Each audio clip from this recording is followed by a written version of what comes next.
बिस्मिल्लाहिर्रहमानिर्रहीम। इस वक्त हम लोग मौजूद हैं सामर्रा में, जिसे हम लोग नॉर्मल तौर पे सामरा यूज़ करते हैं। वो लफ्ज़ है सामर्रा। ये इराक़ के अंदर जगह स्थित है, मौजूद है, जहाँ पे हम लोग खड़े हुए हैं अल्हम्दुलिल्लाह। और इसकी बरकत ये है कि यहाँ पर हमारे और आपके 10वें इमाम इमाम अली नक़ी अलैहिस्सलातु वस्सलाम, 11वें इमाम इमाम हसन अस्करी अलैहिस्सलातु वस्सलाम, और जो लखनऊ से ताल्लुक़ रखते हैं वो गार वाली करबला को ज़रूर जानते होंगे। वो गार वाली करबला यहीं की शबी है जिससे इमाम ज़माना की ग़ैबत का आगाज़ हुआ। यानी अगर देखा जाए तो दो शहीद इमाम यहाँ पे आराम फरमा रहे हैं, और जो हमारे वक्त का इमाम है इमाम ज़माना अज्जलल्लाहु तआला फ़रजहु शरीफ, मौला का यहाँ पे गार मौजूद है। जैसे लखनऊ में गार वाली करबला है, वो इसी मुनासिबत से बनाई गई है। मौला ने यहाँ से गार से ग़ैबत का अपने आगाज़ फरमाया था। लिहाजा हम लोग कितने खुशनसीब हैं कि यहाँ पे खड़े होकर के इनकी ज़ियारत करेंगे। इसके साथ साथ हमारे आखिरी इमाम की वालिदा जनाब नरजिस खातून सलवातुल्लाह अलैहा और इमाम हसन अस्करी की फूफी जनाब हकीमा खातून, सलवात पढ़े मोहम्मद आलम,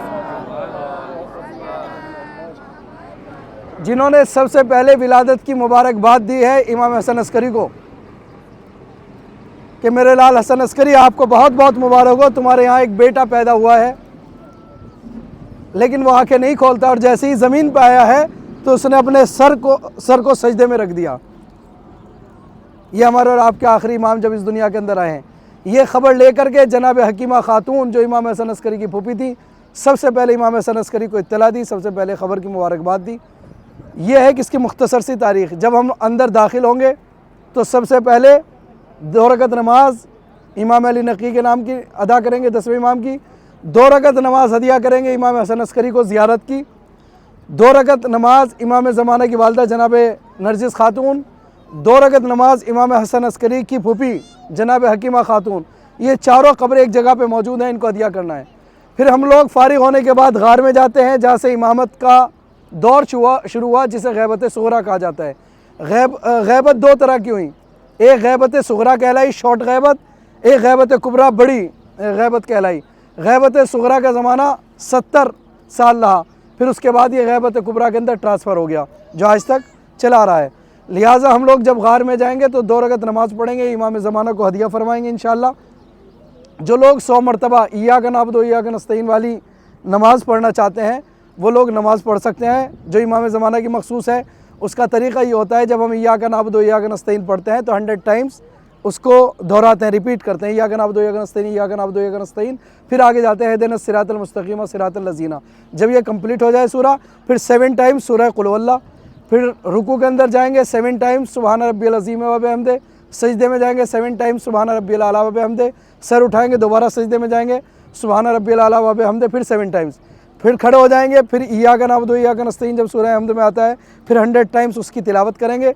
रिपीट करने के बाद फिर आगे से शुरू करेंगे, इय्याका नअबुदु के बाद जब 100 टाइम्स हो जाएगा इहदिनस सिरातल मुस्तक़ीम से, फिर ये कंप्लीट हो जाएगी जब सूरह हम्द।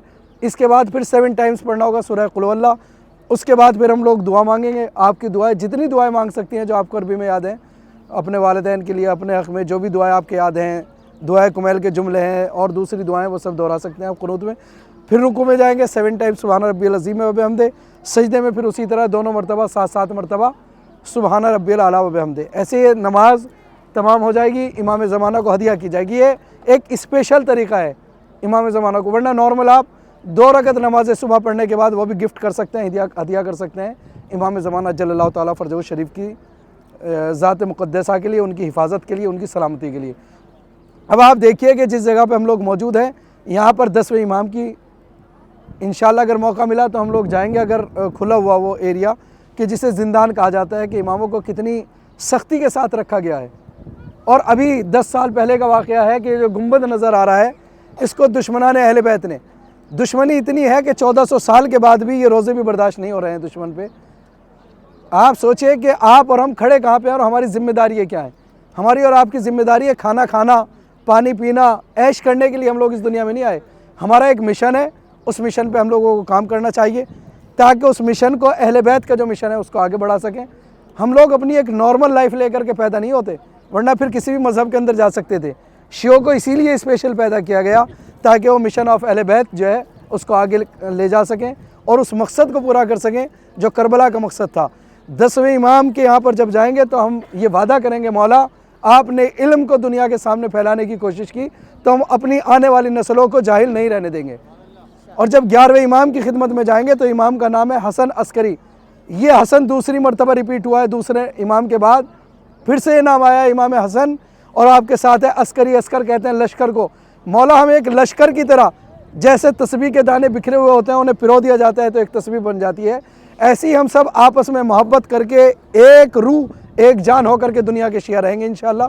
हम कभी भी एक दूसरे के बारे में नेगेटिविटी पैदा नहीं करेंगे और मुस्बत सोच रखेंगे, बुराई अपने जहनों से ख़त्म कर देंगे इंशाअल्लाह। अगर किसी को हमारी ज़रूरत है तो हम हर वक्त उसके लिए 24 आवर्स अवेलेबल रहेंगे, और जो भी हमसे हो सकता है किसी के लिए भी तो हम वो करने के लिए तैयार रहेंगे। ये हम यहाँ से अहद लेकर के जाएँ, वादा करके जाएँ इमाम से। इमाम के आने का मतलब, वरना ज़रिए तो आप इंडिया में भी चूम रहे थे, ज़रियों को चूमने का वक्त ख़त्म हो गया। और एक बात की गुजारिश ज़रूर करूँगा आपसे, क्योंकि लाइव चल रहा है ये सब। अभी तक तो मैंने इसलिए नहीं कहा था क्योंकि आप करबला में थे, चाहे जैसे आपने बेहतर समझा आप रहे, लेकिन अभी हमारे पास एक दिन का मौका है। करबला के लिए मासूम ने फरमाया कि जो भी चीज़ तुम्हें अलामत खुशी मिलती हो उसे अवॉइड कर दो। बहुत से लोग कहते हैं गोश्त हमारे लिए नॉर्मल है, हम खा सकते हैं, हमें खुशी नहीं होती तो गोश्त खा सकते हैं, कोई दिक्कत नहीं है। लेकिन जिनके लिए गोश्त है, खुशी होती है, खाने की डिशेस हमारे सामने आती हैं, हमें खुशी होती है, तो हमें उन्हें अवॉइड कर देना चाहिए। क्यों? क्योंकि करबला में है, जिसको 3 दिन का भूख और प्यास से शहीद कर दिया गया। देखिए कारवान वालों की मजबूरी है, अगर वो ये सब डिशेस नहीं देंगे तो एक हंगामा बर्पा हो जाएगा। लेकिन मैं फ़िलहाल बहैसियत एक ज़ाहिर के, जो मेरी एक ज़िम्मेदारी है, मासूमीन की तरफ से इस ज़िम्मेदारी को अदा कर रहा हूँ अपनी तरफ से, क्योंकि रोज़ क़यामत मुझसे भी सवाल होगा। जब आपको 140-50 लोग दिए गए थे तो उन तक मैसेज कन्वे क्यों नहीं किया? ये उनकी ज़िम्मेदारी है कि उस पर अमल करें या ना करें। तो बात ये होती है कि जब हम, अभी हमारे पास एक दिन करबला में है, जो अब दिन गुजर गए, क्या हम एक दिन के लिए वाक़ई करबला को महसूस कर सकते हैं कि जिन लोगों को पानी दस्तयाब नहीं हुआ, जिन लोगों को खाना दस्तयाब नहीं हुआ। बहुत से लोग आपके काफ़िले में ऐसे हैं जो मुझसे पर्सनल मिल कर के कह रहे थे, ये बात हम नहीं कह सकते, आप कहिए मौलाना कि खाना कितना वेस्ट हो रहा है, कितना बर्बाद हो रहा है। एक आदमी पूरा खाना निकाल ले रहा है, पूरा बर्बाद हो रहा है। वो कहने लगे वो भी तो खाना फेंका जा रहा है, हमें उससे मतलब नहीं है कौन क्या कर रहा है। लेकिन हमारी ज़िम्मेदारी है, हम करबला के अंदर ज़ायक़े तलाश करने के लिए नहीं आए, बल्कि करबला के अंदर मज़लूमी का एहसास करने के लिए आए हैं। आप सोचिए, आदम से लेकर ख़ातम तक कोई ऐसा नबी नहीं है जिसको अज़ियत का सामना ना करना पड़ा हो। टूर वाले कितनी भी फैसिलिटीज़ प्रोवाइड कर दें, 5 लाख रुपए में भी आप टूर लेकर के आ जाएं, लेकिन करबला की फितरत के अंदर परेशानी है। यह आपको आजमाएगी ज़रूर अगर आप हक़ के रास्ते पे हैं। बातिल यहाँ पे ज़रूर खुश हुआ है, ऐश की है बातिल ने आकर के, बातिल ने वो सारी ऐश की है जो दुनिया में ऐश करता है, लेकिन हक़ वालों ने आदम से लेकर और आज तक हमेशा मसाइब का सामना किया। क्योंकि करबला के नेचर के अंदर, करबला नहीं है, ये करबो बला है। इसलिए जब भी टूर के अंदर जाया कीजिए, जहन के अंदर आमादा रहिए। लाइव चल रहा है इसलिए मैं एक मैसेज देना चाह रहा हूँ पूरी कौम को, शिया कौम को, कि करबला जब आदम ना बचे, मौला अली ना बचे, रसूल ना बचे, नूह ना बचे, इब्राहिम ना बचे परेशानी से, और हमें कोई परेशानी ना हो, तो इसका मतलब कहीं ना कहीं हम सेंटर से हट गए हैं। हमें तलाश करना चाहिए करबला में हम हैं या नहीं हैं। हमें आजमाइशों से गुजरना पड़ेगा, मुश्किलात का सामना करना पड़ेगा, और उसके साथ साथ क़ुव्वत बर्दाश्त। अगर हज़रत अब्बास को मानते हैं तो क़ुव्वत बर्दाश्त अपने अंदर लानी होगी। अल्हम्दुलिल्लाह कारवान नूर के आप तमाम ज़ायरीन, नूरानी ज़ायरीन कितने खुश नसीब हैं, आपके कदमों की खाक उठा करके मैं अपने सर पे रख लूँ। आप इतने मोहतरम और मुअज़्ज़िज़ हैं। मेरा लहजा इसलिए कभी कभी सख्त होता है, मैं जान के करता हूँ ताकि मेरी बात जान करके किसी को बुरी लग जाए और अल्लाह करे वो अहले बैत की इज़्ज़त को समझ जाए। मैं जान के इस बात को करता हूँ, मेरा पता है मेरे अहले बैत इससे खुश होंगे, लेकिन मेरा मकसद ये होता है उसके ज़रिए से कि जो अहले बैत का पैगाम है वो आम हो, और हम लोग जब यहाँ से लौट करके जाएँ तो जो हमारे दिलों के अंदर तमन्नाएँ हैं वो पूरी हो जाएँ, जो भी हाजत है हम सब लेकर के आए हैं पूरी हो जाएँ। इसलिए कि ज़रूरी नहीं है फिर मौका मिले या ना मिले, ये याद रखिए। एक बार जिस जगह पे ज़ियारत करने के लिए जा रहे हैं, ये सोच करके ज़ियारत कीजिए कि ज़िंदगी की आखिरी ज़ियारत है। फिर आप एहसास कीजिएगा, हम लोग अपने पैरों पे खड़े होकर के ज़ियारत नहीं कर सकते, ज़मीन पे गिर जाएंगे, ताकत नहीं रहेगी जिस्म के अंदर। अगर एहसास हो जाए 10वें इमाम की ज़ियारत, 11वें इमाम की ज़ियारत, जनाब हकीमा खातून की ज़ियारत, जनाब नरजिस खातून इमाम ज़माने की वालदा, जब इंसान का कोई काम ना होता हो तो एक उलमा कहते हैं एक मरतबा ज़ियारत आशूरा पढ़ो, जनाब नरजिस खातून को हदिया कर दो कि बीबी ये ज़ियारत आशूरा आपके हवाले, मेरी इस काम को अल्लाह से कह कर के पूरा करा दीजिए। इसलिए कि हमारे वक्त के इमाम की वालिदा हैं। अगर आपकी तमन्ना पूरी नहीं होगी, आपकी दुआएं पूरी नहीं होंगी तो किसकी दुआ पूरी होगी। और जब भी किसी की विलादत हो या शहादत हो, कोशिश ये किया कीजिए कम से कम एक सूरह रहमान, सूरह यासीन, बेहतर है सूरह यासीन, हर उस मासूम को जिसकी विलादत या शहादत की तारीख़ है उसको आप हदिया करें। इससे मौला भी खुश होंगे और जिसको आप हदिया कर रहे हैं, कभी भी जो आप किसी को गिफ्ट देते हैं अगर उसमें ज़रा सी भी शराफत है तो उसकी कोशिश ये होती है वो बेहतर से बेहतर गिफ्ट आपको वापस करे। तो सोचिए जो करीम इब्न करीम है, जो शरीफ इब्न शरीफ हैं, जिन्होंने कायनात के अंदर देने के लिए भेजा गया, ये कायनात से कुछ लेने के लिए नहीं आए बल्कि कायनात को सब कुछ देने के लिए आए हैं। इसलिए कि आप देखिए जब हम लोग अगर ये कुछ लेने के लिए आते तो ये लेने वाले होते, लेकिन ये दुनिया से लेने के लिए नहीं आए, दुनिया को देने के लिए आए। यही तो वजह है मक्का में आते हैं मुकर्रमा बना देते हैं, मदीने में जाते हैं मुनव्वरा बना देते हैं, मशहद में जाते हैं मुक़द्दस बना देते हैं, और करबला में आते हैं उसे मोहल्ला बना देते हैं। तो ये देने के लिए आए हैं अहले बैत, लेने के लिए कुछ नहीं आए हैं। बस हमारा ज़र्फ़ जितना बड़ा होगा उतनी चीज़ हम ले सकते हैं। हमारे जहन के अंदर यकीन कितना है अहले बैत को लेकर के, अगर ये डाउट है होगा या नहीं होगा तो कुछ नहीं होने वाला है। अगर यकीन है कि यही साहिब इख्तियार हैं और इन्हीं को अल्लाह ने हक़ दिया है, वमा तशाऊना इल्ला इंशाअल्लाह, ये तो कुछ चाहते ही नहीं मगर ये कि खुदा चाहे। अल्लाह ने अपनी मर्ज़ी है जब शब हिजरत इनके हवाले कर दी, सब कुछ इनके हवाले कर दिया। अब लोग कहते हैं इनसे क्यों मांगते हो, इनसे इसलिए मांगते हैं अल्लाह ने इन्हें साहिब इख्तियार बना करके भेजा। इनके वसीले के बगैर कभी किसी का काम ना पूरा हुआ था, ना है ना होगा, ना इस दुनिया में वो कामयाब हो सकता है ना आखिरत में कामयाब हो सकता है।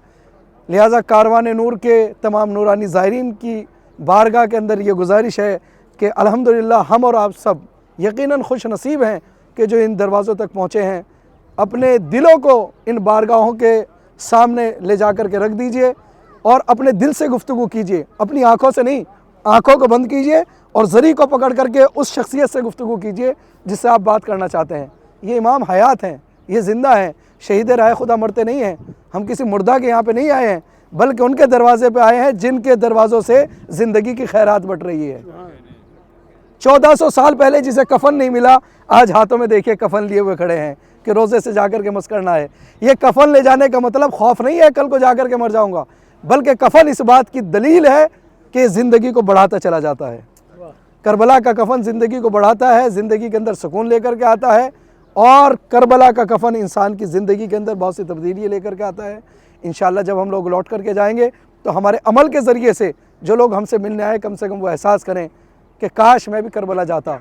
जब इसमें इतनी तब्दीली आई है, इसको अल्लाह ने तौफीक दी है, तो मुझे भी दे कि मैं भी करबला जाऊँ। इसलिए कि आपने अक्सर सुना होगा हाजियों के बारे में अक्सर ये कहा जाता है कि हाजी जब लोग लौट करके आते हैं, बताइए कैसे कैसे लोग हाजी हो गए, आज भी वही वैसे ही काम कर रहे हैं, इससे अच्छा तो है ना जाए। लेकिन करबला के ज़ाहिर के बारे में ऐसा नहीं है। अहले बैत की ज़ियारत के लिए जो आता है उसके लिए ऐसा नहीं है, उसके अंदर यकीनन कुछ ना कुछ तब्दीली आती है। और अल्हम्दुलिल्लाह हम और आप तो खुश नसीब हैं जो इन दरवाज़ों पर आ गए जहाँ पर नसीब बदला जाता है, जहाँ मुक़द्दर तब्दील हो जाता है। हम इस वक्त कारवान नूर का ये नूरानी काफ़िला सामर्रा की इस मोतबर और इस महकम और इस नूरानी सरज़मीन के ऊपर मौजूद है, जहाँ पर हर वक्त नूर बरसता रहता है, जहाँ इंसान की तकदीर बदलती है, सारी मुनाजात पूरी होती हैं, हाजतें पूरी हो जाती हैं। अल्हम्दुलिल्लाह अब हम इज़्न दुखूल लेंगे, परमिशन की दुआ होगी, इजाज़त लेंगे ताकि हम 2 इमामों से इजाज़त लेकर के हरम के अंदर दाखिल हो सकें और फिर इंशाअल्लाह जाकर के 2 रकत नमाज इमाम अली नकी 10वें इमाम को, 2 रकत नमाज ज़ियारत के हदिया करेंगे इमाम हसन अस्करी अलैहिस्सलाम को। उसके बाद 2 रकत नमाज जनाब नरजिस खातून, 2 रकत नमाज जनाब हकीमा खातून और 2 रकत नमाज गार में जाकर के इमाम ज़माना जल्लल्लाहु ताला फरजहु शरीफ को दिया फरमाएंगे इंशाअल्लाह। और जब बाहर ये काफ़िला आ जाएगा यहाँ पे इंतज़ार करेगा, फिर मिल कर के दुआए फ़र्ज पड़ी जाएगी ताकि दुनिया को बता सकें हम लोग मायूस कौम नहीं हैं जो दुनिया डरा रही है। हमारे लिए सुपर पावर सिर्फ अल्लाह है और हमारे पास उसका नुमाइंदा अल्हम्दुलिल्लाह आज भी हयात है, और जिसके पास नूर की शक्ल में, कारवान नूर की हवाले से कहूँगा, जिसके पास नूर की शक्ल के अंदर वो गैबत के अंदर ऐसा नूर हो जिसने फरमाया हो कि मैं दुनिया के अंदर आज भी इस तरीके से फैज़ दे रहा हूँ जैसे बादलों के सामने आने के बाद सूरज फैज़ देता रहता है। सूरज का फैज़ कभी ख़त्म नहीं होता, बादल कितने भी क्यों ना आ जाएँ, घटाए कितनी भी छा जाएँ। इसी तरीके से इमाम ज़माना अजल्लल्लाहु ताला फ़रजहु शरीफ मौला फरमाते हैं, अगर एक लम्हे के लिए अपने शियों से नज़रों को हटा लूँ तो ये ऐसे हो जाएंगे जैसे चक्की के दो पाटों के दरमियान में गेहूं के दाने पिस जाया करते हैं। तो आप ये ना सोचिए इमाम आपको जानते नहीं, आपसे बेखबर है। माज़अल्लाह, इमाम हर वक्त आपसे मोहब्बत करते हैं, इसलिए कि आप मुंतकिम खून हुसैन है इमाम ज़माना, और आप इमाम हुसैन का पुरसा पेश करने वाले हैं। अगर कोई आपके घर पे कभी ताज़ियत देने के लिए आता है, दुश्मन भी अगर आ जाए तो आप उसका भी एहतराम करने लगते हैं। तो सोचिए अगर कोई दोस्त ताज़ियत देने के लिए आ जाए तो उसका कितना एहतराम किया जाएगा। इमाम ज़माना का इसीलिए तो हम जब दुआ नदवा पढ़ते हैं कहते हैं, ऐन तालिब बेदविल मक़तूल बे करबला, कहाँ है वो जो खून हुसैन का बदला लेगा। और इमाम हुसैन के खून का बदला लेने का हक़ इमाम ज़माना को है, क्योंकि मासूम आखिर में उस हक़ को अदा करेगा कि जो खून हुसैन का बदला लिया जाएगा। इंशाअल्लाह हम सब उस लश्कर के अंदर शामिल होंगे जो इमाम ज़माना का लश्कर होगा।